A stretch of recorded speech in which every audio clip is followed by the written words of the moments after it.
time questions from all of you and have you out of here by 9 o'clock. All right? Now it's my pleasure to introduce this morning's guest, State Senator Sylvia Garcia, Democrat of Houston, her party's nominee for U.S. House in District 29. The current occupant of the seat, in fact, the only occupant of the seat ever, Democrat Gene Green, announced last November that his current congressional term, his 13th, would be his last. Senator Garcia was one of 11 major party candidates, Democrats and Republicans, to file to replace him. She beat 6 Democrats in the March primary, winning more than 63% of the vote, and will face the winner of a May Republican runoff in the general election. Should she win this November, and in a district whose partisan voting index is D+19, she is the overwhelming favorite. Senator Garcia would likely be one of 2 Latinas elected to Congress for the first time ever. Before winning a 2013 special election to succeed the late Mario Gallegos in representing Senate District 6, Senator Garcia served as Houston City Controller and as a Harris County Commissioner. In the 85th session, she sits on the Criminal Justice, Intergovernmental Relations, Natural Resources and Economic Development and Transportation Committees. A native of Palito Blanco in South Texas, she has an undergraduate degree from Texas Women's University and a law degree from Texas Southern University. Please join me in welcoming the Honorable Sylvia Garcia. Good to be with you. Thank you for being here. Thank you. Nice to have you back. Well, good to be back, and I knew when I was back when I hit Bastrop because I could feel the allergies flaring up. That's what it is. It's all about the allergies, right? Yeah. Okay. You know, I didn't mention something in the introduction, and that is you've run for this seat before. I have. I had to be reminded of that. So the district was created beginning with the 93 congressional session. So there was an election in 92. There were 5 Democrats who ran for that seat in that primary. Gene Green finished second behind Ben Reyes. Ben Reyes, council member in Houston. You finished in third. Third. You finished in third. Reyes and Green went to the runoff, and then Green ultimately won. Yeah, it's kind of fun to come back all the way around to this same seat, isn't it? Well, I feel like I've done full circle, and that year I think was an Olympic year, and I sort of kind of downplayed it with the family that lost, and I said, well, but I got the bronze medal, so. Right, bronze is good. You still get up on the podium. You still get a medal. That's how that goes. And so, of course, we're still shooting for the gold. Yeah, well, I'm going to assume that you're going to win the gold here based on the composition of the district for most of this conversation, but I'm going to pretend for now that it's still a competitive race and you have to justify yourself. So let me ask you to justify yourself. Why are you qualified to be a member of Congress representing this district? Well, first of all, it is not over. You know, the primary was the first step. The November election is still 7 months away. Oh, I went to school. I remember how this stuff works. That's right. Evan, yeah. I never take anything for granted. And you shouldn't. I will be running hard. I will be running like I still have 7 opponents. Right. And I'll be running hard because it's not just about my race. It's about all my other friends on the Democratic ballot in Harris County. And we'll come to the other races. And it's very important to win, not just for me, but for all my friends. So as you approach get through that finish line. As you approach this, Senator, though, as if this is a real race, and you make your case to people about why you're qualified, what's your pitch? Well, I think my pitch is the same pitch I've always used. You know, I have a long life commitment to public service, to helping working families, to helping make a difference in people's lives, to do what matters for them, to listen. Right. And that's what I've always done, whether it started out as a social worker, and I've always told my friends that I've been a social worker ever since. It's about listening, being compassionate, and doing what your constituents and your voters tell you want done. So it will always be about my district, about the people and the people first. There are some Democrats running in this cycle, Gina Ortiz-Jones in San Antonio, Lizzie Fletcher and Laura Moser in Houston.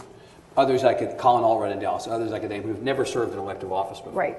You've served in multiple elective offices, but most recently you've served in the legislature, which turns out to be a pretty good feeder for Congress. It's a great dress rehearsal. I looked at the 36 members of our House delegation. You know how many served in the legislature previously? I'm not A third, 12 members, including the person who you mean to succeed, Gene Green. There were 12 members of our congressional delegation who had been in the legislature. Is there something about serving in this legislature that prepares you think?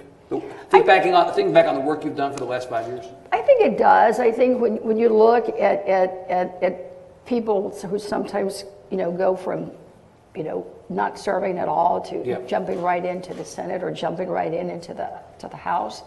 They're not quite as aware and about few things about governing, simple things like honoring the legislative process, the committee process, the budget process, things like that are really important to making things happen for your district.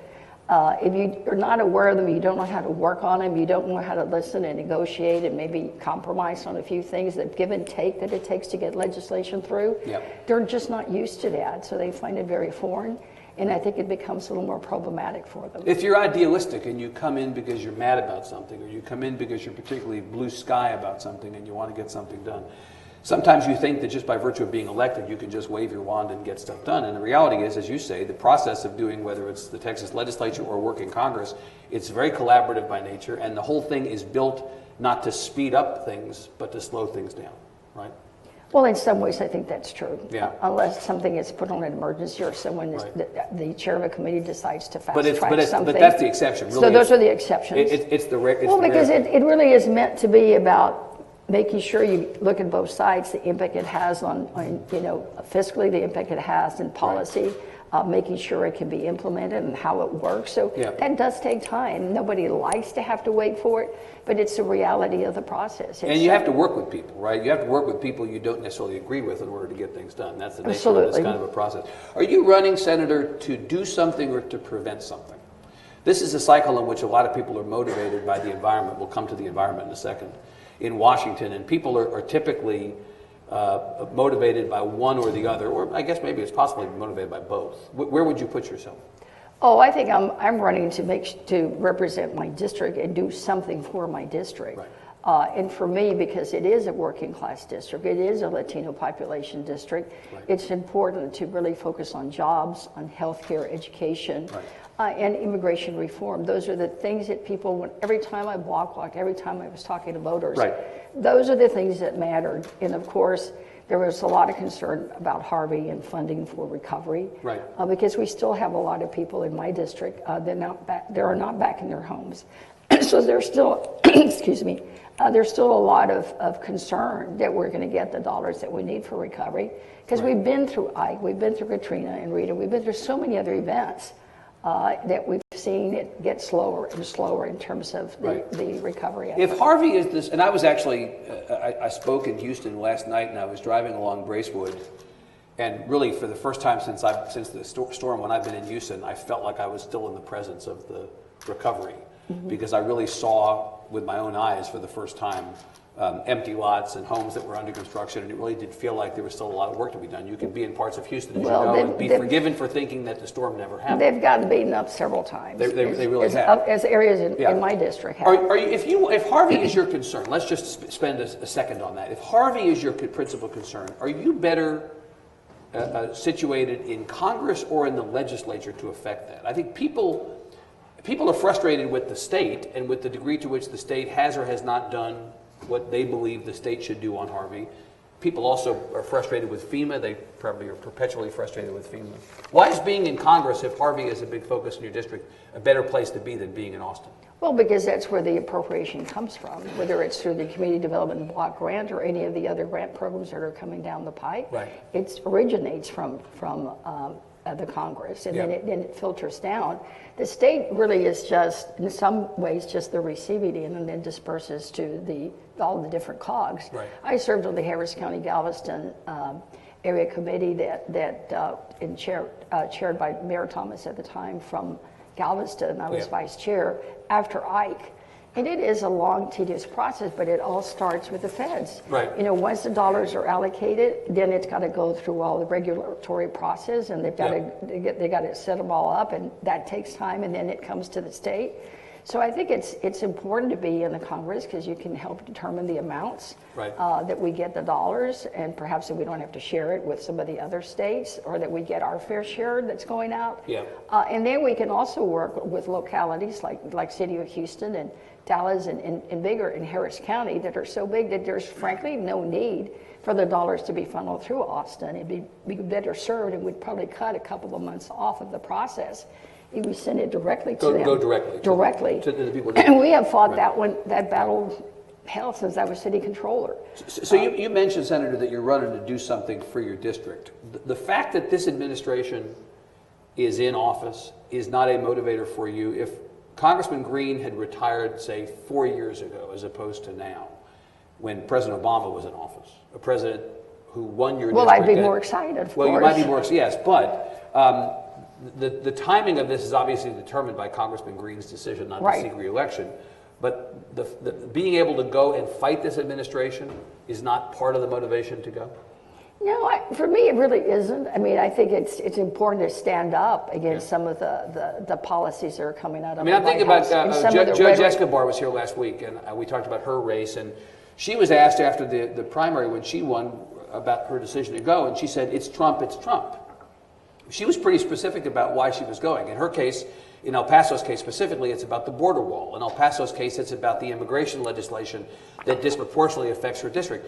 Your district is 75% Hispanic or more. Your district, Harris County, has the second highest number of undocumented residents of any county in the entire country. I mean, the same things that affect El Paso affect you. But she's motivated more by anger. You're motivated more by trying to get something done. Well, I think that's important. I think what's important, too, if you look at the opportunity Democrats have of taking back the House and the number of new people that will be coming to the Congress. I mean, just imagine that even if half of us are committed to bringing back more civility and more consensus building to Congress, that's a step forward. And that's what I'm going to be about. I mean, you saw that here in the Senate. You know, some of the bills that I passed, there's no way I could have done them alone. The Democrats alone couldn't have done it. Right.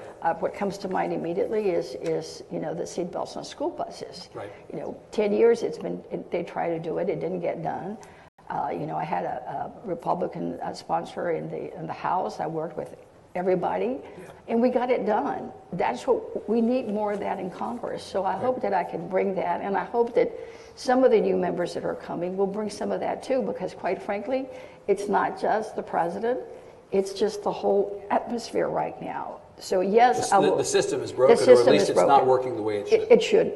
And I think it's important for some of us to be committed to making those changes, because it really is about the policies and the laws that we can impact for our districts. My district will always come first. You, on that question of your district and the issues that matter to your district, your website calls out 5 issue areas. You mentioned a couple of them today that you intend to focus on. You mentioned on your site about being an advocate for women and women's issues. You mentioned being an advocate for LGBTQ issues. You mentioned immigrants. You mentioned budget and tax accountability. And you mentioned opportunity, job creation, education, the intersection, the nexus of those things.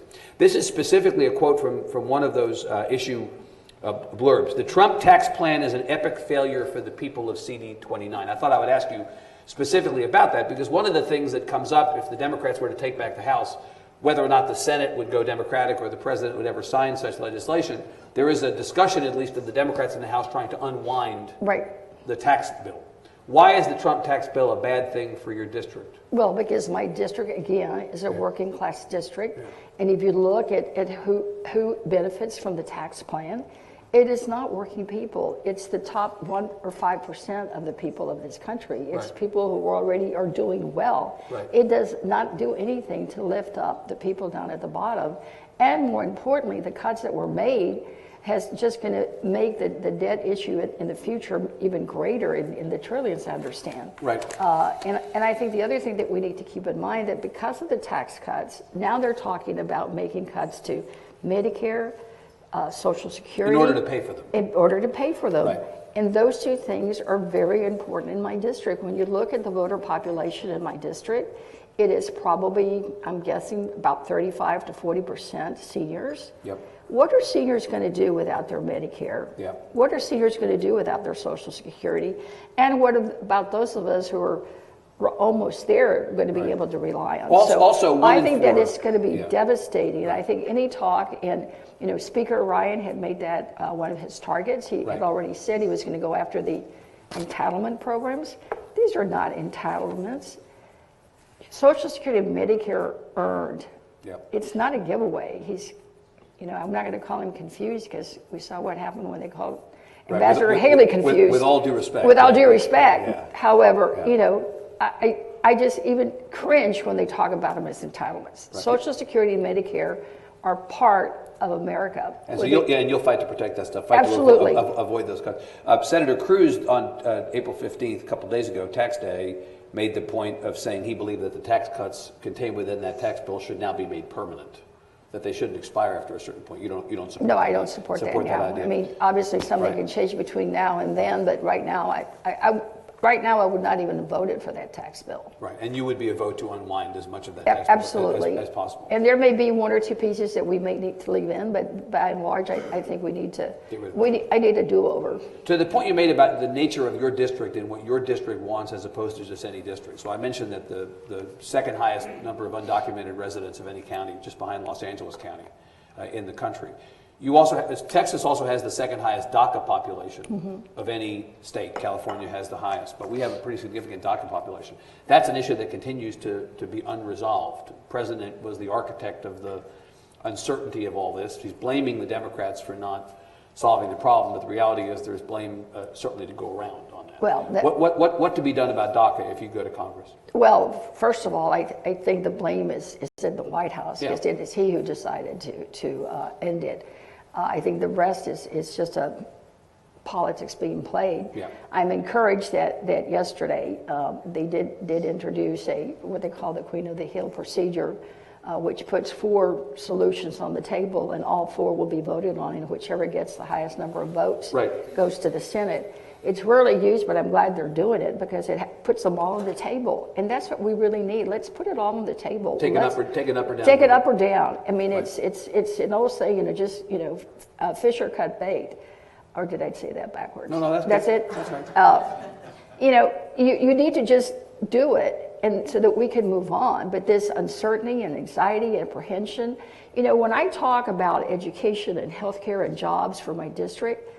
The bigger overriding issue is always that fear of deportation. Yeah. How are you going to go to a hospital if you've seen what happened to that young girl in Corpus with ICE waiting outside her room? How are you going to go to a courthouse and seek justice if you saw what happened in El Paso with ICE waiting for someone after getting a protective order?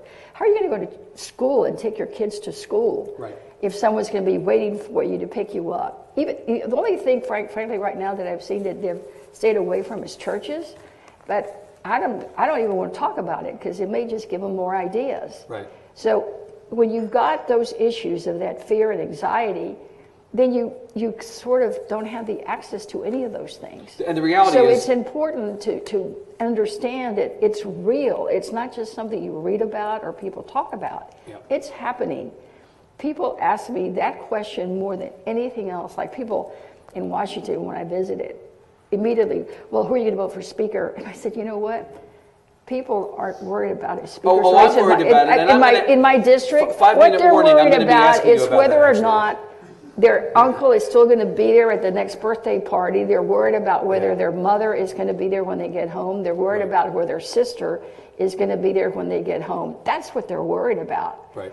So all those issues are just either DC Belt issues, DC Insider, or Austin Insider issues. Well, forgive me when I ask you that in a second for being an Are you going to be an Austin Insider? I will absolutely be an Austin Insider. The other part, just to stay on the undocumented residents of the district for a second, that is relevant, it seems to me, is that in so much of the 22% of the state that was impacted by Harvey, where there's rebuilding that needs to be done, it is undocumented labor that is going to be deployed in service to rebuild. And the same happened to Louisiana after Ike. Right, and so if people are driven back into the shadows as a consequence of what you're talking about, that has a practical impact on your district and on the community that you live in, does it not?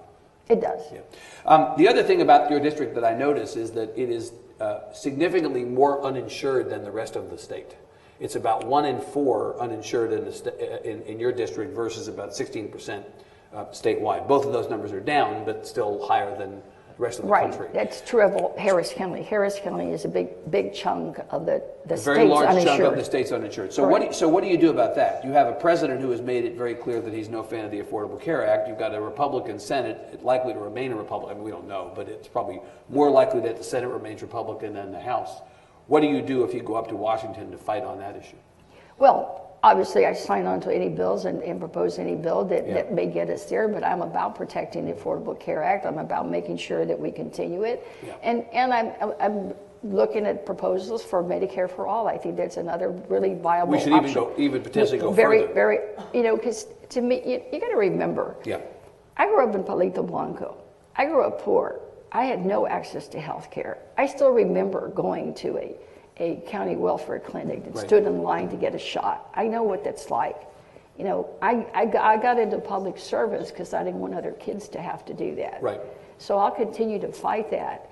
Yes, I'll be realistic in terms of the dynamics of the politics in Washington, but I'm very hopeful that we are going to be in the majority. And that we are going to be able to pass some legislation in the House to protect the Affordable Care Act. Remember, it was Speaker Pelosi who got that bill passed, so she's vested also. And if she's still there, I know that that's going to be a priority for her also. Everything I'm hearing you say, we're going to try to come up with a solution on DACA, we want to protect the Affordable Care Act, kind of go down the list of issues. It sounds like Gene Green's agenda as well. Are you taking the baton from Congressman Green and essentially carrying his agenda forward, or are there differences that the people in your district ought to know exist between you and Congressman Green? Where will there be daylight between the two of you on issues? Well, I think you're right. I think that a lot of what Congressman Green worked on throughout his years in Congress and did a really good job and came home and took care of constituents and did what he needed to do is things that I'll continue to do, especially a lot of the programs that he had locally, like his immunization program, his citizenship workshops, his scholarship nights. All those things are things to continue. So yes, I will be doing a lot of that. In terms of green light, I think it's just a question of which caucus we're going to be a part of. Right. Well, and so have you thought about that? You know, where you think you're best position from a committee standpoint if you get elected? Is there some particular focus that you would like to request if you get elected where you want to spend your time? Well, I want to spend my time on, I will ask, because I've not been asked yet. Remember, it's 7 more months till November 6th.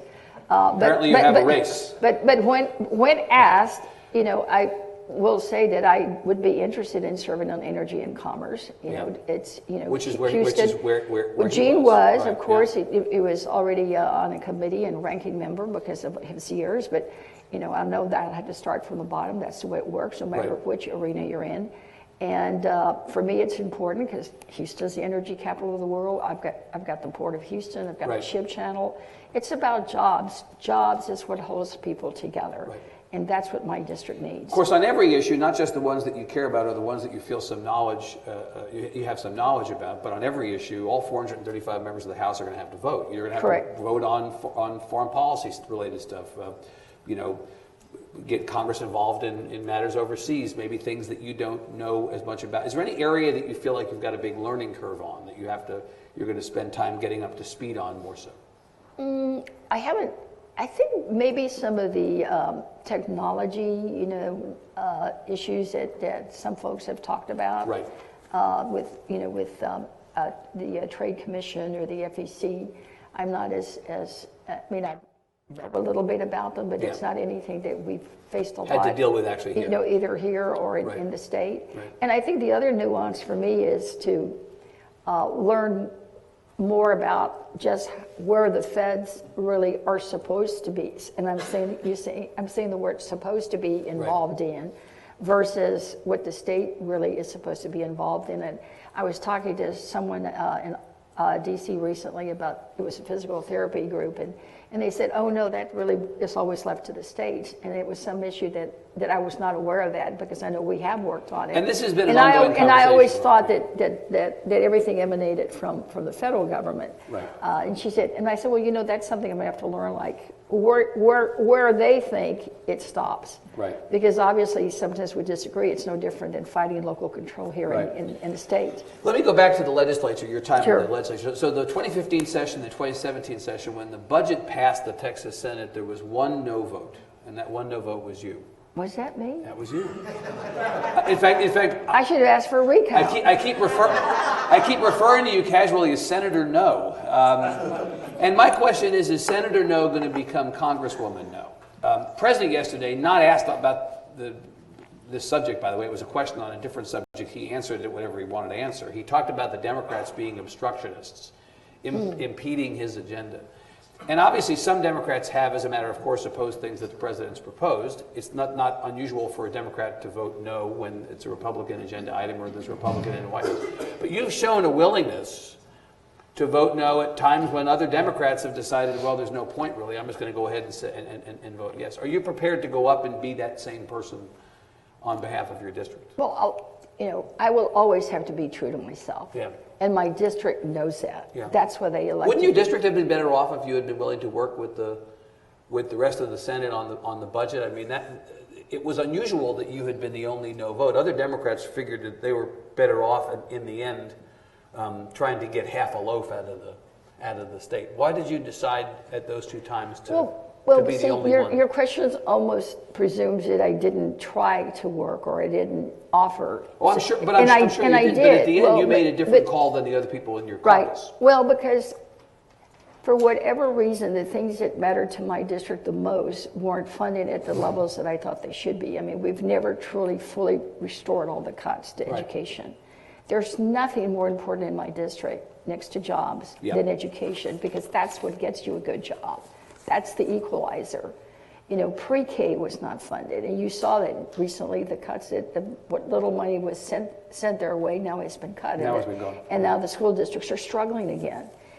Education to me is like number one. So even a compromise budget was not going to be enough to get you. And even though I had discussions about it, and even though I had some proposals and a couple of amendments, they just said, "Don't even try." You begrudge your colleagues for voting for it?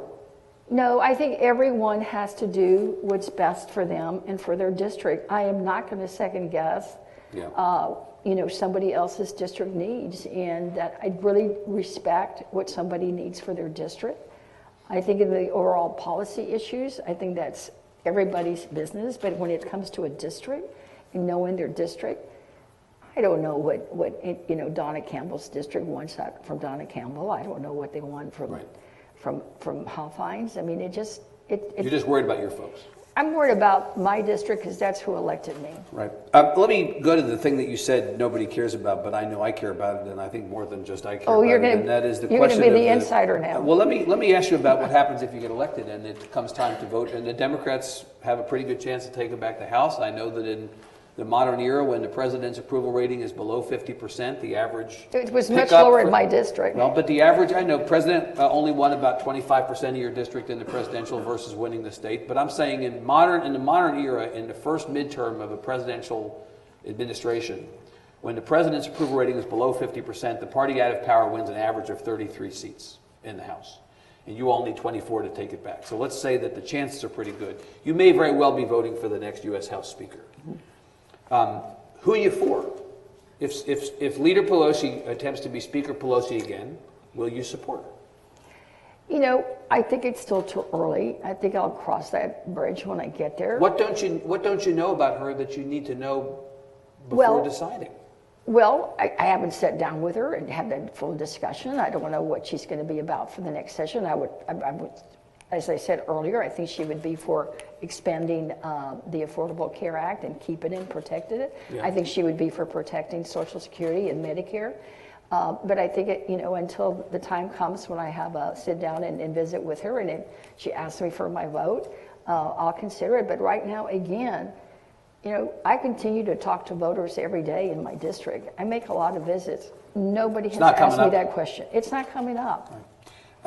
Are you sympathetic to the generational argument that this is a time for the party to overturn the mulch of the leadership in the House and get somebody new? Mulch? The mulch. Your potential future colleague in Congress, Philemon Vela from the Valley, said this to Politico the other day. I think Pelosi and Hoyer ought to take the message from Paul Ryan's retirement and realize it's time for this caucus to move on. He at least seems to be leaning into the idea that it's time for new leadership. It's time for new blood. Well, and he's been there longer than I have. I certainly haven't been there. Yeah. Let me just say this. I think it's important to take one step at a time. And I think it's important for me to look at all of it. Right. I guess that must be the old judge in me. I want to hear all the facts before I make a decision. And you want to know who else is running, I suspect, too. Yeah. Do you have a problem with the National Democratic Party? Generally, let's leave Speaker Pelosi or Leader Pelosi to the side for a second. Do you feel like what you hear from the National Democrats reflects your view of the world? And if National Democrats offer to come and campaign for you in this competitive race in the fall, will you accept their help? If Nancy Pelosi wants to come campaign for you, if Steny Hoyer wants to come campaign for you, are these people welcome in your district? Well, you know, I'm not sure about Chuck Schumer, because he was the one who he endorsed one of my opponents. One of your opponents. Well, okay. And I think that, you know, national Democrats should leave local politics to well, whether it's local Chuck Schumer voters. in your primary race, or the fact that just as recently as yesterday, not apparently having got the message that they looked like a bunch of jackasses the first time, the DCCC decided to stick its nose into the Congressional District 7 race again. Yesterday. I missed that. What did they do? Well, they put out a list of approved candidates that initially included Lizzie Fletcher, basically giving the high hat to Laura Moser again, and then about 5 minutes later put out a redone release that suddenly had Lizzie Fletcher's name off of it. I mean, they can't get out of their own way. Well, So national Democrats have been injecting themselves into politics in Houston all cycle long. Well, as I said, I don't think the national Democrats, whoever that may be, should be involved in local politics, especially if the endorsements have already been made, especially if things are already in place. Maybe early on if they want influence, perhaps. But once almost every Democratic Party group is doing something, then why go against the local needs? I mean, it just doesn't make sense to me. Right. And I don't think our party should be about getting involved in primary races. So you don't want national Democrats down in your neck of the woods between now and Election Day? Well, I don't know that they would, because I think they feel like you, that it's a done deal and they don't have to. I mean, well, they feel I'm they're considered a reading blue the same seat. numbers I can. I'm not a red to blue. I'm not part of the tier. You're not a priority. I'm not a priority For them, right. because I'm considered to be a true blue seat. Right. So it's doubtful that anybody would want to come down. And I jokingly talked about Schumer only because he's. But again, this is a district that, as you point out, Hillary Clinton won more than 71% of the vote in your district during the 2016 election. This is not a case where a national Democrat comes down and is not a help, right? I think it depends on who the Democrat is. It would have to depend, but so not Chuck Schumer. We could say well, for I mean, I don't certainty, think not Chuck anybody Schumer. knows. You know, for example, I don't think hardly anybody in my district knows who Chuck Schumer is. Right. Well, I I mean, know at least reality. one person who knows who Chuck Schumer if is. it was who, the guy he endorsed. You know, if it was one of the Castros, I mean, my district knows who that is. Right. You know, if it was Henry Cisneros, I don't know if you consider it, people would know People who would that know who he is. So Right. it just depends. And, and I'm not going to be unfriendly. I mean, Texas is a friendly state. I get it. You know, if someone makes an offer, you know, You're going to listen. I'm going to listen. If you're not going to tell me who you're going to vote for Speaker, let me ask you if you'll tell me whether you'd vote for impeachment. This is a conversation that, again, around the country, Democrats are having routinely. If they take back the House, there is potentially a move afoot for Democrats to initiate impeachment proceedings. Judge Escobar was here last week. She initially hedged on the question of whether she thought the president should be impeached. And then within about a minute, she gave up the ghost and said, yes, I think he should be impeached, although she said she believed he ultimately would not be, that it would not be a successful effort. Be as candid as she was. Tell me what you think. Well, we're not going to like hearing this, but it really is too early to tell. I mean, I think there's a lot of facts that have to be uncovered, investigations that have to end. I think that, you know, again, I'm a former judge. I like listening to both sides of an issue. I like getting facts in front of me. And if I see that there is something there that is, you know, of a criminal nature or of, you know, what is it, high misdemeanor? High crimes and misdemeanors. High crimes and misdemeanors is the language. Then I would vote for it. Do you But think if the I get don't, your if I yayas- don't see it, I won't. Do you think the get your yayas out, pussy hat, resistance at all costs, Democrats in your district want to hear you waffle on the question of whether you would vote for impeachment? I'm not sure that I'm waffling. I'm simply saying that the facts are not there yet. I mean, I think we should let the investigation go where it needs to go. I think we need to protect Mueller's position and make sure that happens. I think right now that should be the priority. That's the focus. That should be the priority, is to Right. protect the integrity of that office. Yeah. And if there is any, you know, Friday night massacre, if you will, as happened in the past, I think that's a totally different thing. So I think it's, number one, too early. And number two, again, you're not going to like hearing it, but it's the truth.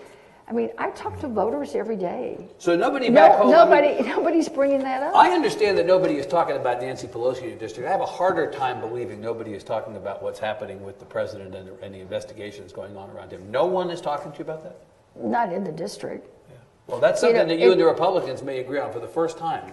You both say nobody back home cares about the stuff that the I press didn't say back home. Home is Houston. It's huge. Right. There but are as you people knock on doors, what there, you're not hearing from people is that's an issue that they should be focused on. And that's what I'm referring to. Yeah. I'll always do what my constituents want me to do. And if I start getting phone calls tomorrow that I need to start thinking about that, well, then we will. But I think what matters is that we wait, that we protect Mueller's position, that we protect the investigation, and to make sure that we get a full accounting and that he leave no stone unturned. No stone unturned. I think that's the critical piece. I mentioned earlier that, and this is, of course, everybody says this now, that you are likely to be one of 2 Latinas elected to Congress from Texas for the first time. Why has it taken so long? I looked this up. I was surprised to see the specifics of it, that the first Latino member of Congress was Henry B. 60 years ago. The first Latina member of Congress was Ileana Ross-Lehtinen from Florida, who was actually retiring after this term about 30 years ago. Other states, New York, Illinois, New Mexico, Washington State, have all elected Latinas to Congress before Texas has. Why has it taken so long? There's an article, I think it was the Dallas Morning News, did an article on that, and they asked me the same question. I said, well, I think it's simple. If we don't run, we don't win. And there just hasn't been enough Latinas in the pipeline from the bottom up to get there. We had Irma Rangel, may she rest in peace, in the Texas House for a long time.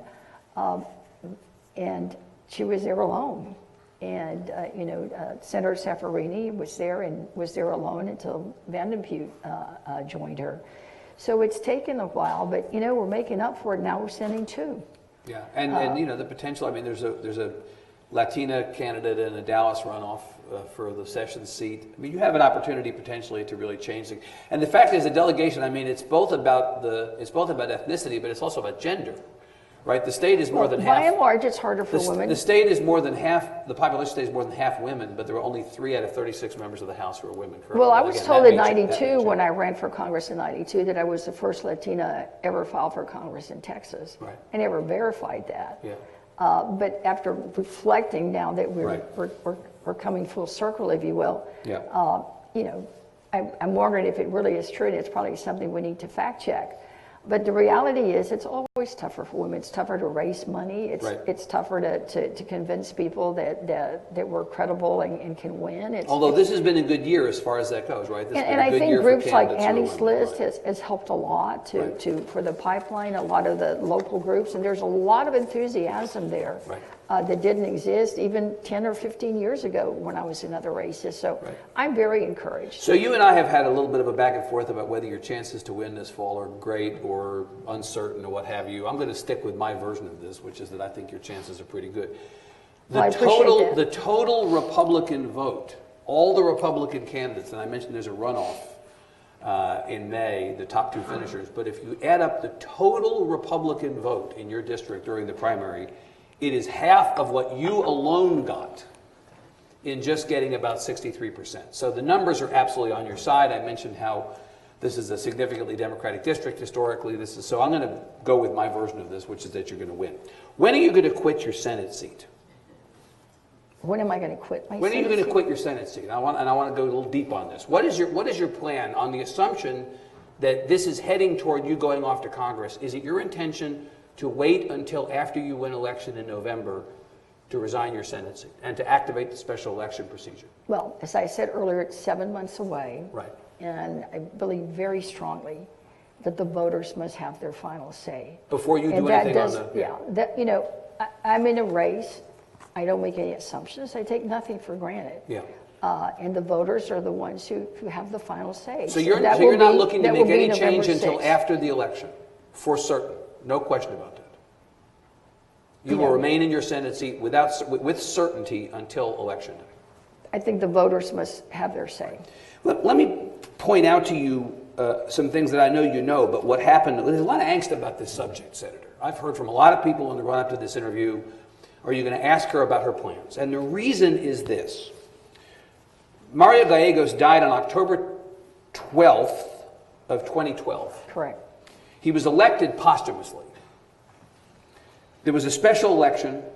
there was a runoff between you and Representative Alvarado for that. In January, then in January, and then you were February. sworn in on March the 11th of 2013, 2 months into the 2013 legislative session.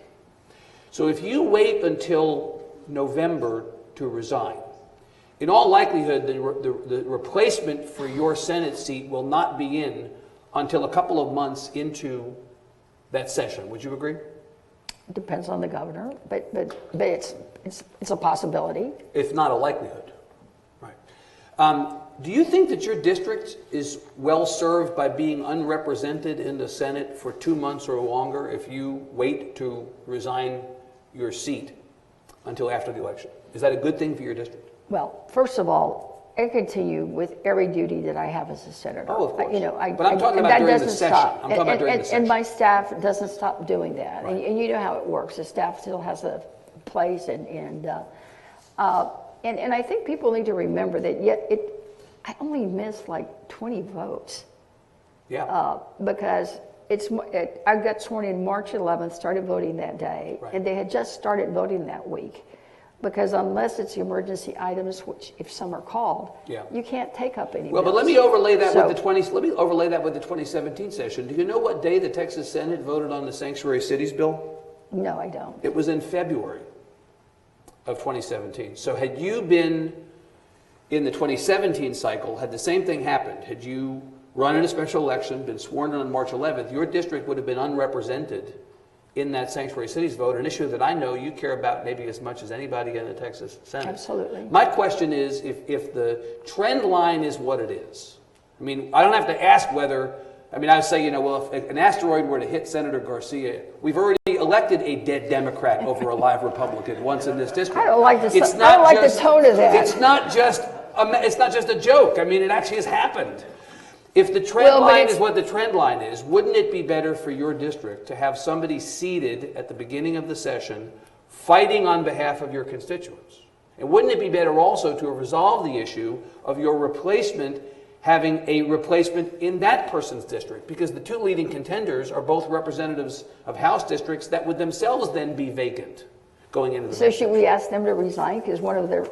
Well, I'll ask him if you ask him. How about that? Why don't we agree that we'll both ask him? I'm asking seriously because I know how important it is for you to represent constituents. I think it's a serious question. Yeah. But I think the paramount thing to remember is that the voters have not decided in Right. November. I respect voters. Right.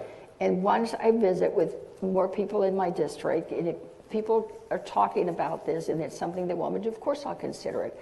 I will always do what's best for my district. But as of right now, your plan is not to do anything until after November the 6th.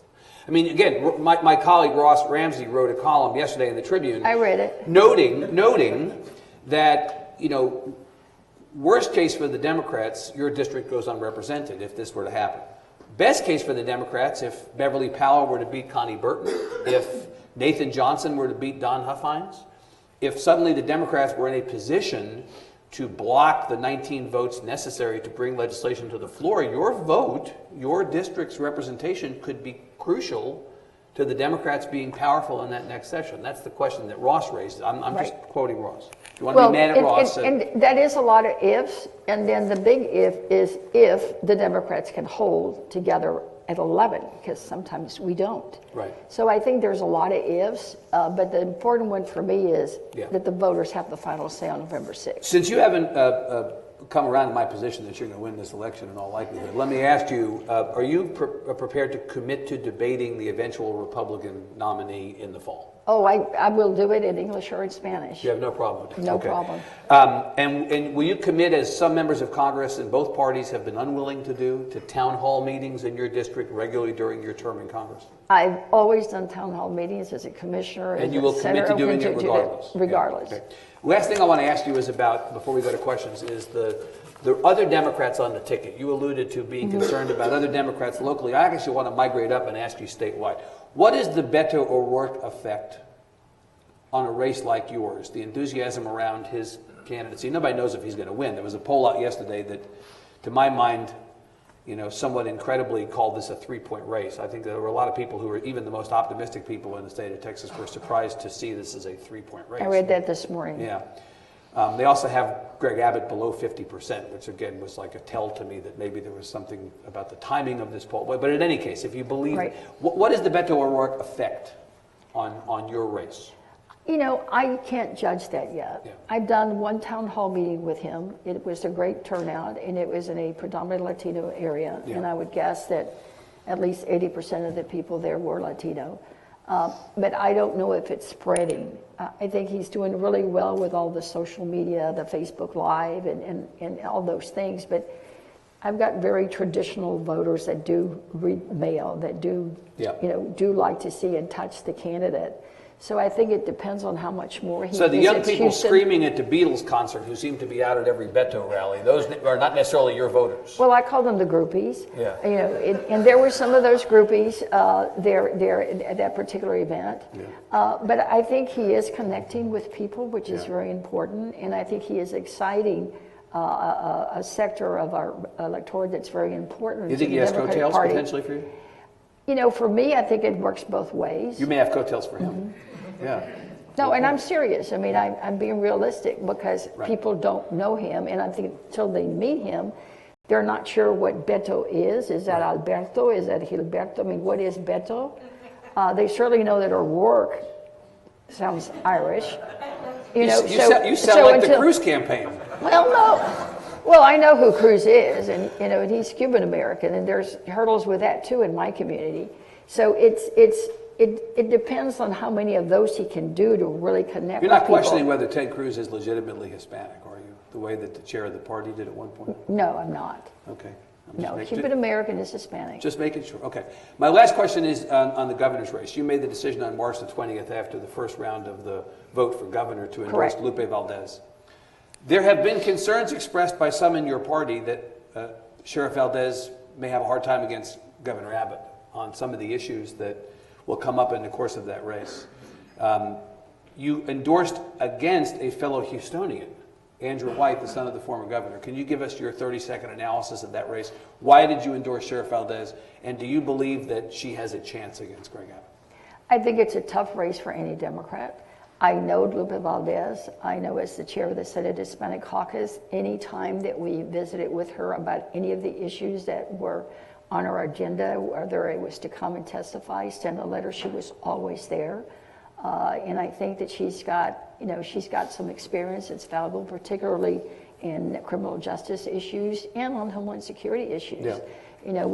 I failed to mention that one of the other reasons I voted against that budget has been the $800 million plus For the borders. for the border that we should Well, be both- directed. both we should candidates- be directing elsewhere Right. and things that really matter to Texans. Well, Mr. White yesterday came out and said he thought that border security funding should be Right, and he redirected wants it to education. Right, I yeah. saw his plan, and Yeah. so for me, it's and I don't really know Andrew White that well. I mean, I've met him I think I've met him like twice, but I know Lupe, and I trust Lupe, and I have confidence in her. I think that she will stand up for the things that matter to Texans. Okay, let's go to questions from the audience for the balance of our time. Put your hand up. We'll be happy to call on you. One here, and then one over there, and then one over there. Mr. Richards, sir. Thank you, Senator Garcia, Sure. for making time for us today.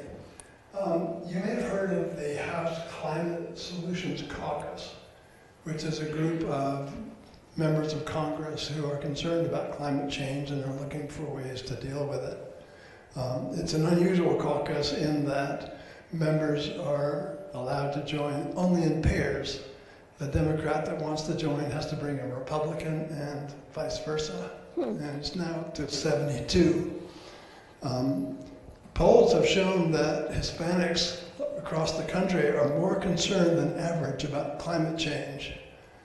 On the other hand, Congressional District 29 is heavily dependent for jobs on fossil fuels. If the opportunity were to arise, would you be willing to join the Climate Solutions Caucus? I probably have to know a little more. I'm not that familiar with that caucus, and right now I've not considered it. But I certainly would like to visit with you or someone from their caucus, because I think for me, especially the first year, I'm not going to join 5, 6 different caucuses, because then I'll never have any time to do my homework. So I think I'm going to be selective of which caucuses I do join to make sure that they're aligned with my priorities for my district. Is this an issue you care about? It's an issue that I care about. It's not an issue, again, that comes up often in the district, but I certainly am willing to look at it. Do you diverge from the Democratic Party orthodoxy on this issue? You're not questioning the legitimacy of climate science? No. No, just to be clear, your more moderated enthusiasm about this subject is not about. No, I'm just not familiar with that disbelieve. caucus. I think it's a great idea. Right. The whole idea of you come, you bring a friend from the other side is positive. Well, it's different, at least. Sir. Good morning. Good morning. Going back to Harvey recovery, there's been discussion in the Tribune about spending recovery money to rebuild homes in areas that are likely to flood again and again and again in the future. How do you make that call? Yeah. Well, I, number one, don't think that it's the role of the federal government to make that call. I think we should disperse the money and let the local officials make those decisions. And I know as county commissioner, I supported to make sure that we could do that. And I think we need to consider that once a home is flooded, and I don't know what the magic number is, 3. Some people say 3 is enough times that it floods that we should talk about a buyout. Some say 5. And it's all being debated now in terms of the FEMA legislation. So I think it's important that some of those issues be left up to the local governments and not be made at the federal level. But are you not concerned that this is the definition of insanity with these storms? I mean, to not exert a little bit heavier of a hand in terms of the rebuild, all you're doing is setting the table for the same thing to happen again, isn't it? Well, I mean, I think we could perhaps, outline, goals or things that localities should consider. But, I don't want to go down and tell Mayor Sylvester Turner what he should do in his city any more than I would want to tell the mayor here or any Yes, mayor. but should Mayor Turner or Commissioner Emmett be able to tell people in their constituency what they should be can do? allowed. Now, if the question is, should the legislation allow them to be able to do that? The answer would be yes. But I don't think we should make that decision in Washington. I've always been about local control, and that's not going to change now. That if I didn't think the state should get involved in some things, now I'm not going to go to Washington thinking that Washington should take care of some of those things. But before we go there, let me just ask you, since you've been county commissioner, you understand the district, do you believe that local officials did a good job in the run-up to Harvey? Do you believe they bear any responsibility, or that anybody locally bears the responsibility for putting conditions in place that allowed what happened to happen? Do you believe that some of this should have been foreseen?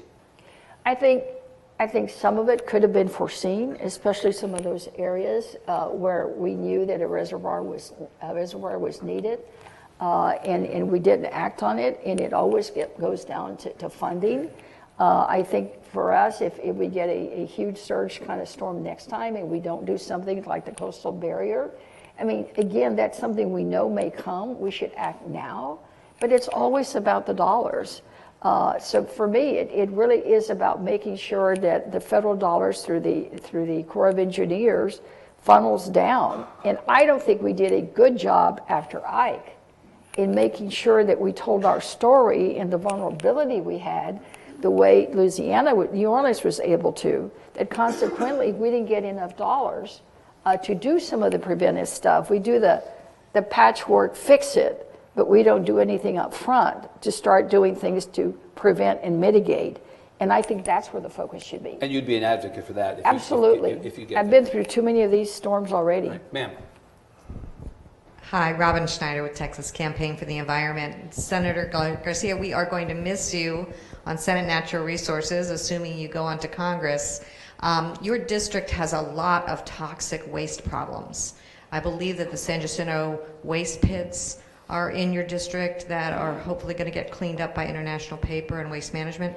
I heard they got off the Superfund. Well, they're not off the Superfund list. They're off Pruitt's personal list of priorities. Is that an actual name for something? The San Jacinto Waste Pits? That's what they're called. That's what they're called. Sounds like the worst minor league baseball team ever, doesn't it? They're actually mostly submerged into the San Jacinto River. It's been an issue for many, many years. So what will you do in terms of Superfund or other programs to boost the money available to clean up all these toxic waste sites? Will you support reinstating the Superfund fees on chemical producing companies so that there's no money in the Superfund anymore?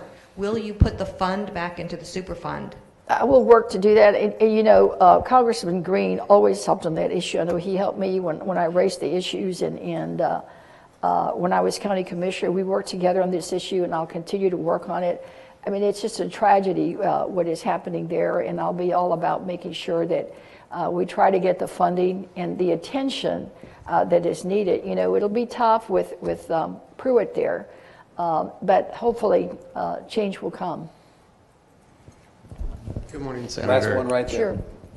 Good morning. I'm a product of the Congressional 29th and grew up in your district on the north side, Alden High School.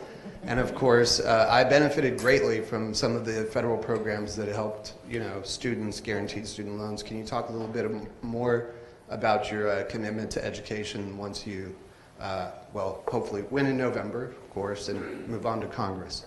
Well, I'm glad you brought that up because, you know, people talk about education in really global terms, and people forget that just like so much of our education budget in Texas is not just the local dollars through recapture that come here, plus whatever we do take out of the Senate budget, it's also a lot of federal dollars that pass through, whether it's for pre-K, breakfast programs, meals programs, loan programs. All those things are necessary, and I can tell you that so many of my school districts, and I think I have like 8 or 9 in my area, they are really hurting. Their budgets are really being stretched, and some of them are frankly in the red or at least pink because they just don't have the dollars that they used to have, and they're being asked to do so much more. So I will continue to work to try to get more dollars, particularly for pre-K, maintaining all the nutrition programs. I mean, I think it was just yesterday that the Department of Agriculture presented their farm bill that cuts the SNAP program. SNAP, I mean, that's the old food stamp program. Yeah. You're looking at a kid who grew up with commodity, you know, cheese and butter. Now we're grown up and we call it SNAP. But it's the same thing. It's about feeding kids so they can learn and have a good attention span to be able to learn in school. So all those things are things we got to watch for because they're all on the chopping block. Okay. Senator, good luck with the rest of your race. We'll look forward to seeing you back. I need you to move so that you can vote for me, so you can make sure that I don't vote, Senator. You don't vote? I'm a journalist. I have no opinions. You have no opinions? I have no opinions. I thought you had the big insider opinion. I have no, only about the speaker's race. But you don't want to talk about that. Burn. Okay, I hope to have you back at the Tribune Festival. We look forward to seeing you. Thanks very much, Senator. Good. Senator Garcia. Thank you all. Appreciate your time, Senator. Yeah.